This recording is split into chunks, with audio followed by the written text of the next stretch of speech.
kan juga 3 materi, langsung sekalian saya ujiannya langsung ujian aja minggu depan. Ujiannya ujian santai karena ujiannya bulan puasa. Oke ya. Ini kita ada namanya seluler. Seluler itu kalau dalam bahasa Indonesia selular atau ini kita bahas tentang mobile station. Mobile station ini adalah terkait device, handphone atau telepon genggam malah kalau bahasa Indonesia. Jadi dalam telepon genggam itu ada bagian-bagiannya. Pertama itu adalah SIM card. Jadi SIM card ini masih digunakan lah ya. Sekarang udah chipnya makin lama makin mengecil. Sekarang udah di nano. Kalau dulu makro, mikro, nano sekarang. Dan sekarang ada namanya embedded SIM. Jadi udah nggak pakai SIM fisik lagi, ya.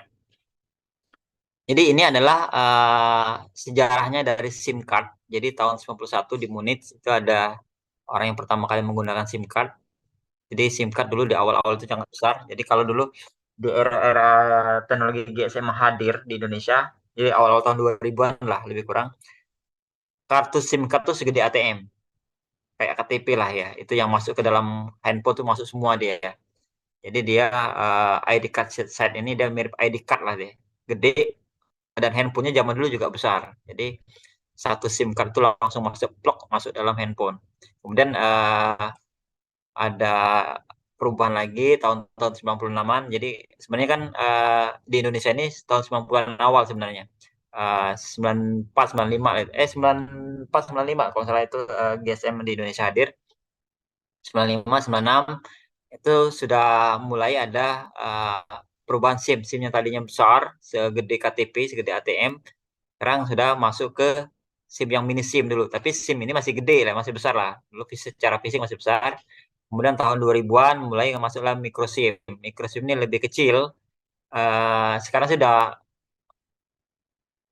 sana lama. Ini nanti teman-teman yang tadinya belum diabsen kasih tahu ya. Micro SIM dan sekarang masih banyak yang masih menggunakan micro SIM. Jadi handphone-handphone yang dulu yang lama-lama, handphone-handphone jadul dulu ya itu masih menggunakan micro SIM. Sekarang handphone-handphone yang sekarang yang canggih-canggih sekarang Android segala macam sekarang ini tablet segala macam itu sudah menggunakan nano SIM. Tapi ada lagi namanya eSIM, embedded SIM. Jadi dia sudah include di dalam handphone itu sendiri. Jadi kita bisa beli apa namanya beli nomor tanpa harus beli kartu gitu ya. Karena dia bisa tertanam di situ kayak beli barcode nanti kita aplikkan nomor kita langsung update di situ. Sama halnya kita sekarang punya tabungan rekening tapi tidak punya buku tabungan kayak gitulah. Jadi kita punya nomor tapi tidak punya SIM cardnya karena dia sudah embedded di handphone itu sendiri. Jadi sekarang teknologinya sudah sangat canggih. Makin ke sini juga SIM tadi yang besar kecil kecil kecil dan sekarang udah embedded SIM yang ada di perangkat handphonenya. Atau eSIM ada integrated SIM. Nah, inilah di dalam SIM itu ada banyak komponen sebenarnya dalam SIM itu ada apa namanya? Ada autentikasi key-nya, ada LAI-nya, ada operator specific emergency number-nya, ada SMS center-nya, ada OS emergency, ada ISDN. ISDN ini kan nomor yang tertanam di situ, ada FAS-nya. FAS itu ada value added service yang ada di dalam situ. Ada metal contact. Nah, ini di dalam ini ada nomor-nomornya, ada nomor-nomor unik dan bentuk ini, sorry ya. Nah, bentuk ini kontaknya nih, metal kontaknya ini tergantung dari produsennya. Biasanya bentuknya beda-beda. Ini produsen A bentuknya seperti ini, produsen B bentuknya beda lagi. Itu tergantung produsennya. Kalau dulu satu satu kartu ini produksinya cukup mahal dan sekarang udah sangat masif. Jadi operator-operator telco itu ini kartu bukan diproduksi dari operator telco ya. Jadi teman-teman jangan salah. Jadi Telkomsel, Excel, Indosat itu tidak memproduksi kartu ini. Jadi mereka beli kartu kosongan, kemudian mereka isi gitu ya. Jadi itu kartu itu kosong, kemudian diisi dengan nomor data data pelanggannya mereka gitu. Sama halnya seperti kartu ATM. Jadi kartu ATM itu sebenarnya belinya kosongan, terus kemudian di charge diisi dengan data-data si pelanggan. seperti itu. Jadi kartu chip ini sebenarnya dijual, ada jualan bebas, tinggal si operator mau diisi untuk apa gitu ya. Karena ya kartu chip ini kan bisa banyak digunakan ya. Ada untuk ATM, ada untuk kalau di ATM dipakai data data perbankan, kalau di seluler dia dipakai data untuk apa? Untuk data-data pelanggan. Kalau di hotel itu ada juga untuk electronic card lah istilahnya. Sama hal seperti itu di data KTP juga itu sebenarnya ada electronic device-nya di dalam itu. Nah, ini seiring dengan perkembangan zaman, perkembangan teknologi, semakin lama makin kecil gitu ya, tapi dengan kapasitas yang sangat besar. Jadi kalau kita lihat dari sini gambarannya seperti ini. Ini gambaran kartunya. Jadi kalau dulu ada mini, kemudian kecil sedikit ada namanya mikro, kemudian sekarang ada nama nano. Nano ini hanya selebar chipnya itu, gitu ya. Tidak ada lagi body body body kartunya. Jadi hanya di chipnya doang sekarang. Tuh. Nah ini bagian-bagian di dalamnya. Ini nggak terlalu detail gitu ya. Nah ini embedded SIM. Jadi embedded SIM ini secara fisikal dia ada di dalam ada sudah tertanam di handphone itu sendiri. Jadi kalau physical SIM dia masih ada slot untuk kartu, tapi kalau embedded SIM ini dia udah terpatri di dalam handphonenya itu. Gitu ya. Jadi kapan kita bisa mengaktifkan? Kalau salah itu kemarin kalau Telkomsel sih belum. Kalau nggak salah sih di Smartfren ya yang sudah menggunakan embedded SIM ini. Jadi kita hanya beli QR code-nya aja untuk mengaktifkan nomor kartu tersebut, gitu ya. Jadi kita tidak perlu lagi beli kartu fisiknya. Jadi belinya cukup bisa bisa di online atau bisa di Shopee misalnya beli nomor kartu. Ini sudah tadi sama embedded SIM, ada integrated SIM, dia sudah terbuild up di dalam handphonenya. Nah, ini kayak gini, ini ada embedded SIM dan ini ada removable SIM. Jadi kalau yang ini kan yang sekarang masih digunakan. Jadi ini sebenarnya dual card, cuma satu cardnya untuk yang embedded SIM, satu cardnya yang dual SIM. SIM eh, yang removable yang sekarang kita gunakan. Kalau dia yang dual SIM sekarang, dia dua-duanya pakai yang ini. SIM satu, SIM 2. Ingat deh, setiap slot SIM ini dia punya satu IMEI. Jadi kalau dia dua SIM, maka dia akan punya dua IMEI. Jadi kalau teman-teman handphonenya dua kartu, berarti dia dua IMEI. Ya, kalau dia tiga kartu, belum ada kayaknya tiga kartu ya. Rata-rata dua kartu ya. Dua kartu berarti ada dua IMEI dia. IMEI itu apa? Nanti kita akan bahas di bawah. IMEI itu adalah nomor dari si uh, apa namanya? Nomor dari device-nya ini. International Mobile Equipment Identity atau identifier-nya. Nah, sekarang ada namanya ICCID. ICCID adalah serial number yang unik yang digunakan untuk mengidentifikasi si kartu seluler tadi. Numbernya atau nomornya itu cukup panjang, itu sampai 22 digit. Jadi kalau teman-teman beli kartu seluler itu kan ada nomor itu cukup panjang, lebih dari 16 sampai 22 digit. Nah, ICCID ini adalah Integrated Circuit Card Identifier. Jadi dia ada di kartunya itu, ada di fisik kartunya ya. Nah, itu nomor itu udah standar ITU, International Telecommunication Union, itu standar internasional lah gitu ya. Jadi secara format ini ada MMCC, IIN, NNN sampai CX gitu ya. Ada namanya Luhun Checks Digital. Jadi teman-teman bisa ngecek nomornya teman-teman menggunakan uh, untuk mengecek dari sisi ID tadi.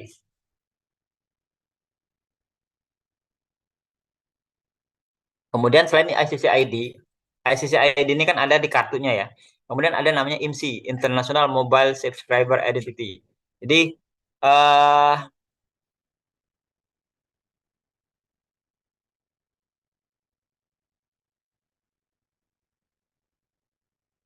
jadi ini di sisi operator ya.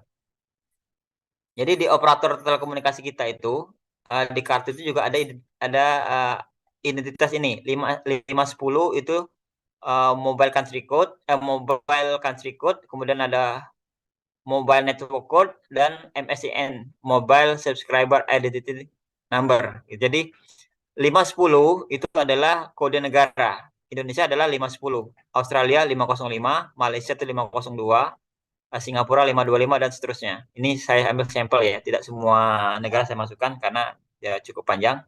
Kemudian ada MNC, Mobile Network Code, network ini ya. Ini saya ambil yang Indonesia saja. Jadi di Indonesia itu kalau untuk Telkomsel itu Telkomsel itu nomor 10. Nah, kalau lihat di sini MNC 11 ini berarti punya siapa? Ada yang tahu? XL, Pak. Oke, berarti XL. Nah, baru kemudian nomor mobile subscriber. Inilah nomor dari nomor pelanggannya. 6789111 itu nomor pelanggannya. Oke ya. Nah, ini untuk IMSI. Mobile Country Code, Mobile Network Code, Mobile Subscriber Identity Number. Ini nomor dari si pelanggan. Ya. Nah, selain IMSI, ada namanya MSISDN, Mobile Subscriber Integrated Service Digital Network Number. Inilah nomor telepon yang selama ini kita kenal. Jadi kalau teman-teman nomornya berapa? 0852, oh 00853, oh 0811, 0827 misalnya. Inilah nomor yang kita kenal dengan MSISDN. 862 itulah nomor kode akses Indonesia. 812 ini adalah 812 itu adalah kode operator. 34 itu adalah apa namanya? Core-nya atau home HLR-nya dan 78910 itu adalah nomor teleponnya. Jadi ini kalau teman-teman lihat CC ini country code 62, NDC itu network destination code, kemudian HLR ID dan serial number. Gitu ya. Jadi kalau teman-teman dapat telepon dari 812, teman-teman tahu, oh itu punya Telkomsel. Oh kalau misalnya dapat telepon dari 814, oh punya Indosat. Kalau sekarang kan Indosat dengan Tri udah gabung jadi IOH ya. Kalau teman-teman misalnya terima telepon, oh 878, punya siapa? Udah tahu, oh ini nomornya nomor Excel. Oh 899, nomornya punya Tri. Oh 831, oh ini punya Axis. Kayak gitu ya. Jadi kalau misalnya 858, oh ini punya Indosat. 823, oh punya Telkomsel. Jadi kita tiga digit pertama itu adalah NDC namanya, National Destination Code itu yang dimiliki oleh masing-masing operator telkonya. Nah, HLR ID itu adalah menunjukkan dia ada di mana. Misalnya, oh, 081789, oh itu punya Palembang. 0812 743, oh punya Jambi dan seterusnya. Jadi teman-teman itu sebagai untuk membedakan pertama itu adalah nomor milik operator apa yang kemudian uh, tiga digit berikutnya adalah nomor itu dikeluarkan di mana. Jadi 0811 oh punya Telkomsel. 789 oh punya area Palembang atau 630 oh ini punya Jakarta misalnya seperti itu. Jadi itu untuk membedakan. Jadi kalau teman-teman bisa apa namanya melihat nomor kawan-kawan itu bisa tahu nomor saya sih berapa sih? Oh nomor saya ini 0817 oh punya Excel berarti. Oh nomor saya ini 886 oh ini punyanya Smartfren seperti itu. Paham ya? Ada pertanyaan sampai sini? Nah, untuk kode ini adalah sampling saja. Bisa jadi ada prefix number yang baru di luar angka-angka ini. Bisa jadi mungkin ada 859 sekarang sudah muncul atau 888 yang sekarang sudah rilis misalnya atau 879 mungkin sudah rilis. Mungkin sudah ada nomor-nomor yang baru yang ketika nomor-nomor ini sudah habis gitu ya. Karena seperti plat kendaraan mobil lah ya, ketika serinya udah habis dia akan nambah seri yang baru. Oke, kemudian SIM card itu kan wajib diregistrasikan sesuai dengan peraturan pemerintah tahun 2016 kemarin. Jadi sekarang semua yang beli nomor baru itu harus didaftarkan, harus diregistrasikan. Dan satu orang, satu operator maksimal 3 nomor. Jadi kalau misalnya dia punya 4 operator, berarti dia bisa 12 nomor. Gitu ya. Nah, jadi ada lagi, selain itu ada namanya ADN. ADN ini biasanya digunakan untuk call center, untuk call center dari sisi operator, call center dari perbankan, call center dari delivery service kayak makanan, pengobatan, rumah sakit, atau juga call center dari layanan yang layanan free call misalnya atau emergency call. Jadi dulu ada uh, nomor ini yang bisa diakses oleh semua operator. Jadi kalau misalnya kayak call center Telkomsel misalnya 188, dia hanya bisa diakses dari nomor Telkomsel. 817 misalnya, dia hanya bisa diakses dari nomornya Excel. Begitu juga yang Smartfren dan Indosat, dia hanya bisa diakses dari nomor internal mereka. Sedangkan untuk call center ini bisa di apa namanya dihubungi dari semua nomor. Telkom bisa nelpon ke nomor ini, Excel atau Indosat, semua operator bisa nelpon ke call center seperti BNI 15.046, BRI 15.047, Mandiri 14.000, Hermina misalnya BPJS, dan ini call center yang sebenarnya mereka berlangganan, tapi pelanggan ada yang tidak dikenakan biaya ketika melakukan panggilan tersebut. Tapi average rata-rata operator mengenakan biaya untuk panggilan call center ini. Begitu juga dengan delivery service, kalau misalnya kita mau telepon KFC misalnya atau pesan antar dari McD atau layanan-layanan delivery service lainnya. Nah, untuk emergency call ini yang free ya, free call, maksudnya tidak kena biaya ketika melakukan panggilan ke nomor-nomor call tersebut. Jadi kayak PLN juga sekarang udah berbayar, Damkar juga, Damkar kayaknya enggak ya, enggak berbayar, tapi biasanya ini akan dilarikan, akan dihubungkan untuk ke lokasi terdekat. Misalnya kita nelpon ke polisi 1110, posisi kita di mana, misalnya ada di Indralaya, maka dia akan dialihkan ke Polres Indralaya gitu. Jadi tidak akan mungkin juga ketika nelpon di Indralaya, nelpon polisi nyambungnya ke Polda Bengkulu misalnya. Itu enggak. Tapi secara routingnya dia akan dialihkan, akan dihubungkan ke kantor polisi terdekat.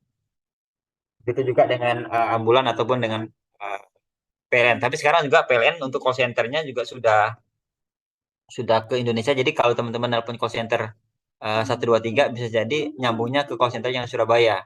Ataupun itu sebaliknya, karena dia sekarang udah integrated satu nasional gitu ya. Tidak, ini juga begitu juga dengan nelpon ke Telkom 147.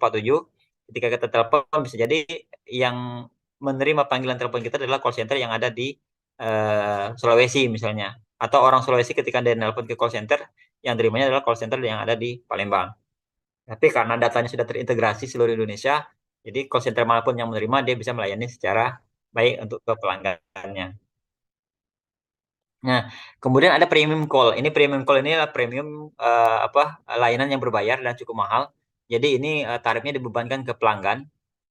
Misalnya kayak dulu ada telepon hubungi 0809 100 bla bla bla bla, ya. Bisa ngajak ngobrol semalaman ya, seperti itu. Itu sudah sangat jarang ya sekarang kita dengar ada layanan-layanan call yang seperti itu, karena ini cukup mahal secara biaya, dan juga ini biasanya uh, banyak digunakan untuk hal-hal yang kurang bagus gitu ya kan, untuk premium call ini ya. Kemudian ada untuk 0804 ini ya set cost, biasanya tarifnya Rp1.000, itu berbagi antara si operator dengan si penelpon. Misalnya antara antara yang ditelepon dengan yang si penelpon, misalnya 50-50. Atau toll free. Nah, toll free ini biasanya digunakan untuk layanan-layanan yang gratis tuh.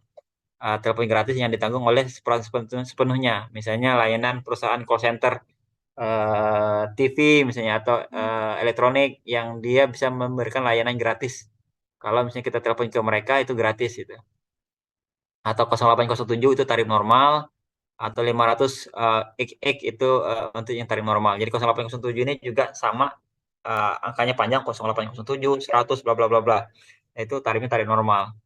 Tapi kalau dari 0800 ini yang toll free, dan ini biasanya digunakan untuk layanan-layanan call center, service, misalnya kayak layanan apa namanya Yakul misalnya, jadi dia memberikan layanan gratis untuk konsultasi pelanggan seperti itu.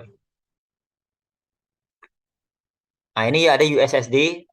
USSD ini biasanya digunakan untuk menu-menu di browser. Misalnya kita ketik bintang 88 pagar, akan muncul nih pilihan 1 2 3 4, atau untuk ngecek pulsa 1 2 3 4 yang macam-macam. Nah, itu namanya USSD, Unstructured Supplementary Service Data. Ini semua operator menggunakan ini. Jadi kalau kita misalnya mau ngecek apa, ketik bintang 88 pagar, atau kita misalnya mau ikut polling, ketik bintang sekian pagar, ketik nomor angka, ketik siapa, atau ngirim pulsa pakai USSD, itu juga bisa bintang 1 2 3 pagar misalnya.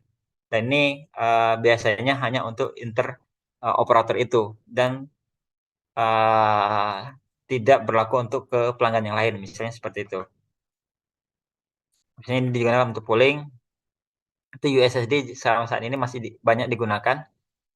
Mungkin teman-teman juga sering mendengar ada promo nih, untuk dapatkan tarif murah harus berketik bintang sekian-sekian pagar, maka dapatlah pilihan untuk dapatkan promo murah. Nah, sepertilah dengan itulah yang namanya USSD, Instructor Supplementary Service Data.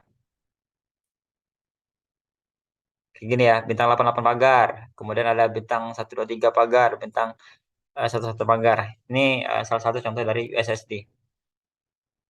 Ini contoh ya. Nah, handphone.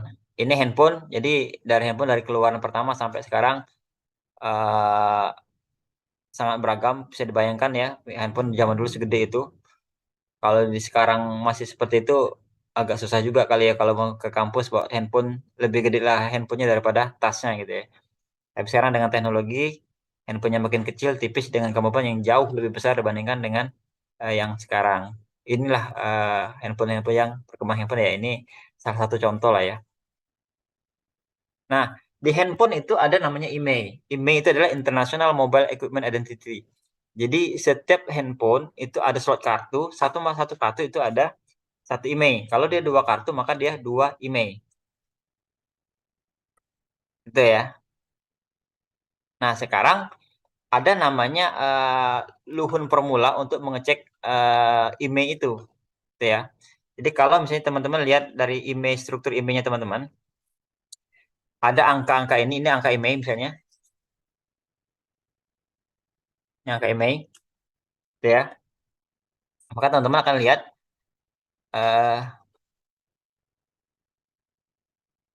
cara penjumlahannya adalah yang ini dia di kelang-kelang misalnya di yang 4 ini kali 1, baris kedua ini kali 2, baris ketiga ini kali 1, baris ke ini kali 2, ini kali 1, ini kali 2, ini kali 1, ini kali 2. Jadi kalau teman-teman kalau mau ngecek kevalidan dari emailnya kawan-kawan, infonya teman-teman. Ini nih salah satu yang perlu dilakukan pengecekan misalnya. Jadi setiap lompat satu angka dia dikali 2 kali 2 kali 2. Jadi kalau sini kan angkanya 4, maka jadi 4. Ini 9 kali 2 18. Ini 1 kali 2 2, 8 kali 2 16 dan seterusnya. 4 kali 2 8, 0 kali 2 0, 2 kali 2 4, 7 kali 2 14, 1 kali 2 2. Ketika dijumlahkan, maka totalnya adalah 52. Gitu ya. Nah, berapa angka X? Jadi kalau ini dijumlahkan dia harus genap. Jadi kalau dia 52 ditambahkan berapa? Itu 60. Maka dia adalah 8. Jadi kalau misalnya dia 42 ditambah berapa? Ditambah berapa? Dia sama dengan 50. Kalau dia angkanya 72, 71 misalnya, ditambahkan berapa untuk jadi 80. Paham ya? Kalau dia misalnya nilai ini jumlahnya 93, maka ditambah nilai berapa untuk mencapai dia 100. Ada yang paham nggak? Halo? Halo, masih monitor? Masuk, Pak. Tambah 7, Pak. Hah? Masuk, Pak. Tambah 7, Pak, 100. Ya, makanya. Jadi kalau misalnya untuk menghitung ini ngerti nggak? Iya, Pak. Paham, Pak. Yang lain? Dari mana angka ini tahu nggak? Paham, Pak. Tahu, Pak. Paham. Paham, Jadi Pak. jumlah ini, tapi baris kedua, baris keempat, baris keenam ini dikali 2. kali 2. Oke ya.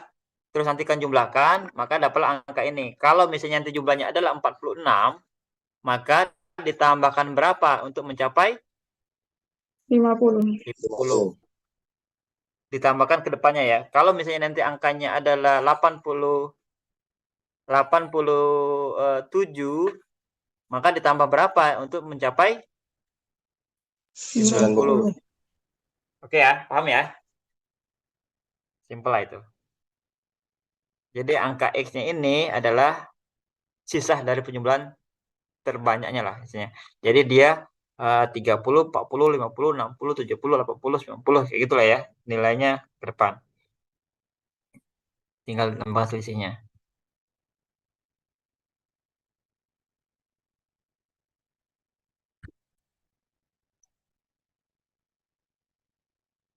Nah, ini email ilegal. Nah, sekarang kan udah diblokir tuh kalau email ilegal yang tidak terdaftar. Gitu ya. Oh, ini saya belum update. Ini tahun 2020. Saya lupa update. Sebenarnya saya sudah ada update yang 2022 kemarin. Cuma saya belum update. Yang tertinggi sekarang sih sebenarnya Apple. Apple sudah Apple. Redmi. Kemudian Oppo. Ini data 2020. Saya lupa update ini. Jadi sekarang ini yang paling tinggi ya secara global smartphone marketnya Apple sama Redmi dan Oppo. Jadi Samsung udah di bawah ya. Xiaomi bukan bukan ini Xiaomi. Oppo, Xiaomi dan Apple. Samsung juga masih tapi tidak jadi top lagi. Oke, teman-teman demikian. Ini waktunya sangat saya cepatkan ini sebenarnya panjang pertemuan kita hari ini. Terima kasih untuk kesempatannya untuk hari ini bagi teman-teman yang tadinya di absen belum absen ya monggo di update di chat boleh mau di eh ini berapa orang ini Arko ya Arko baru masuk ya. Tidak Pak, dari jam 9 lewat tadi Pak, masuknya Pak. Oke, Arko siapa lagi? Arko Anissa Wulandari. Arko itu yang apa namanya waktu Sorong itu ya apa Lori ya Arko. Sorong Pak itu Pak.